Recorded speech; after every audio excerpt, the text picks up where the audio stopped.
In Erin Brockovich's new book, Superman's Not Coming, she discusses the national water crisis as well as the serious and long-term health impacts that are experienced by communities who do not have access to clean water. Here to discuss is author of Superman's Not Coming, Our National Water Crisis, and what we the people can do about it is consumer advocate and environmental activist Erin Brockovich herself. Thank you so much for joining us, Erin. We really appreciate it. Welcome back, Erin. Thank you. It's good to be back. Thanks.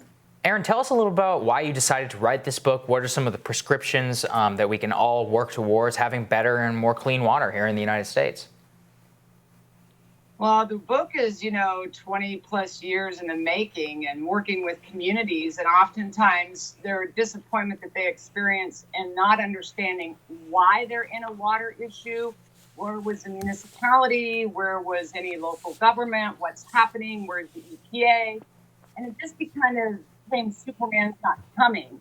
But what they've learned and the message we want to send is, as honestly things continue to get kicked down the road, especially with our water issues, that communities actively can band together, get involved at a local level, city council, their own state, and they can push for change. And so the book became a place where people could learn about agencies and how they work, what the chemicals of concern are, and to see how communities are taking their frustration and anger into action and making change in their own hometown, which is important because oftentimes things aren't getting done. Yeah, that's absolutely right. And the problem goes ignored. I mean, we all learned about the horrific acts that happened in Flint. An entire city is poisoned. But a lot of times, some of these issues that linger for years don't get coverage. Can you just talk about some of the specific communities and what they're dealing with and what the problems really are? Well, as you all know about Flint, and we have water crisis and lead crisis because lead is a huge problem throughout the country.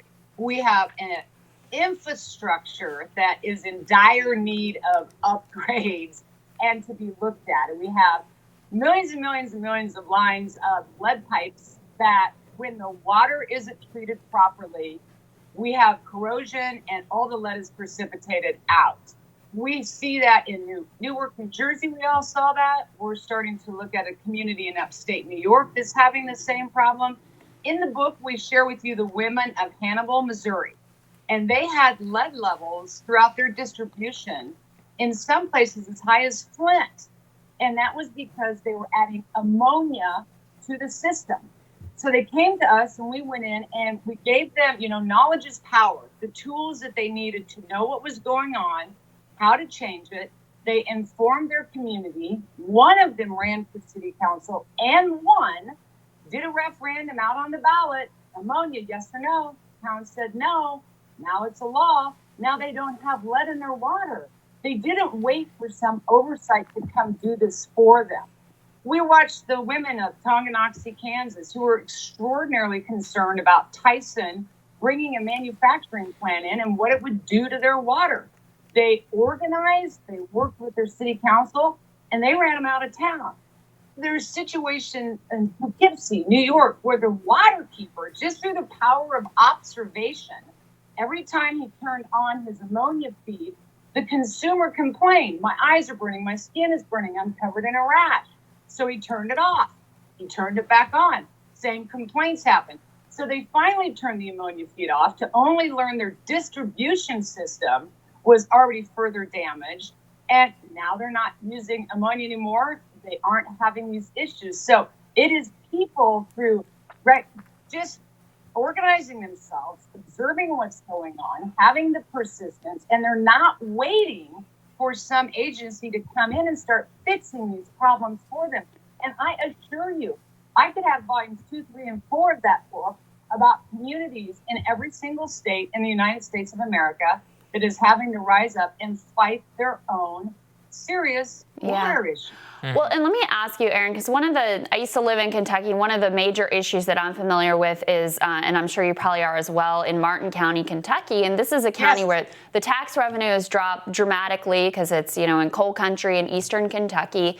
And they have this infrastructure, this water infrastructure that is just completely breaking down, out of date. People are paying for water service. What's coming out is all kinds of crazy colors. Sometimes it doesn't come out at all. They're having to go to springs to to fetch water in modern day America. Yes. But something like that, how do you solve that locally when there just isn't the funds to be able to rebuild this without getting help from at least the state government or hopefully the federal government?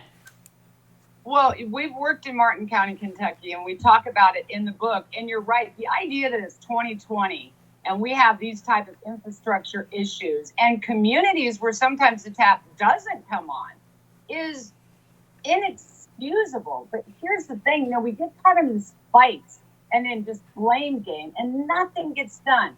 So in a situation like that, oftentimes once the community gets more engaged, and they have been, and our water experts been down there numerous times, helping the municipality operate the way it should.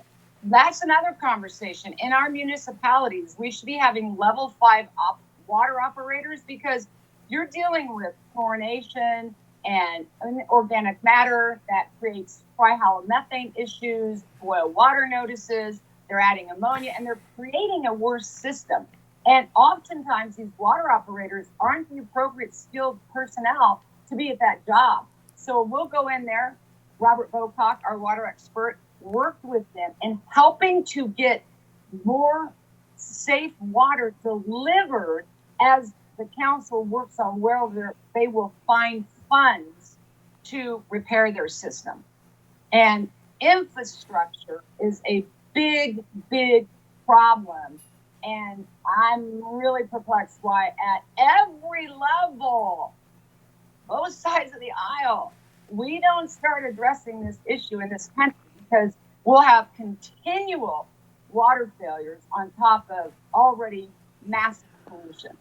Mm-hmm. We are equally perplexed by the fact that there has been no action in that regard. Erin, thank you so much. It's so great to have you. Congratulations on the new book. Thank you, Erin.